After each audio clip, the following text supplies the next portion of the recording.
ఒకప్పుడంటే పెళ్లి గురించి మాట్లాడాలంటే ఒకటికి 10 సార్లు ఆలోచించేవాళ్ళు మన హీరోయిన్లు.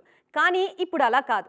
మనసులో ఉన్నదున్నట్లు బయటికి చెప్పేస్తున్నారు. తాజాగా ఇద్దరు స్టార్ హీరోయిన్లు కూడా కెరియర్ పీక్ స్టేజ్లో ఉండగానే పెళ్లి గురించి ఓపెన్ అయిపోయారు.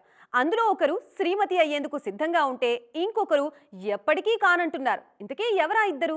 ఇండస్ట్రీలో పెళ్లిళ్ల సీజన్ నడుస్తోంది ఇప్పుడు. పైగా ఒకప్పట్ల పెళ్లైతే హీరోయిన్లకు అవకాశాలు రావు అనే భయం కూడా లేదిప్పుడు. కియారా అద్వానీ, కీర్తి సురేష్ లాంటి బ్యూటీస్ హాయిగా పెళ్లి తర్వాత కూడా వరుస సినిమాలు చేస్తూనే ఉన్నారు. అందుకే ఏ వయసులో జరగాల్సిన ముచ్చట ఆ వయసులో జరగాలంటున్నారు మన హీరోయిన్లు. పెళ్లి గురించి ఇండస్ట్రీలో మరో ఇద్దరు హీరోయిన్లు ఓపెన్ అయ్యారు ఇప్పుడు. అందులో శృతి హాసన్ ఒపీనియన్ చాలా విభిన్నంగా ఉంది. ఎంతైనా కమల్ హాసన్ కూతురు కదా, కాస్త విలక్షణంగానే ఆలోచిస్తుంది ఈ బ్యూటీ. పెళ్లి తన కప్ ఆఫ్ టీ కాదంటున్నారు శృతి. రిలేషన్ ఎంజాయ్ చేస్తాను కానీ మ్యారేజ్ మాత్రం తనకు సెట్ అవ్వదు అంటున్నారు ఈ బ్యూటీ.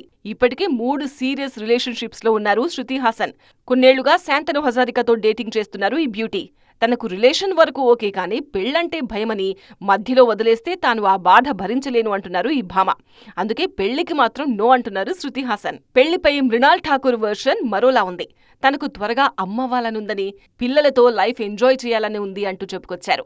పెళ్లి, పిల్లలు ఓ మంచి జీవితం అంటున్నారు ఈ బ్యూటీ. కాకపోతే పెళ్లి ఇప్పట్లో ఉండదని, ప్రస్తుతం కెరీర్ పై ఫోకస్ చేస్తున్నా అన్నారు మృణాల్. మొత్తానికి మన హీరోయిన్లకు పెళ్లిపై ఒక్కొక్కరికి ఒక్కో ఒపీనియన్ ఉందన్నమాట.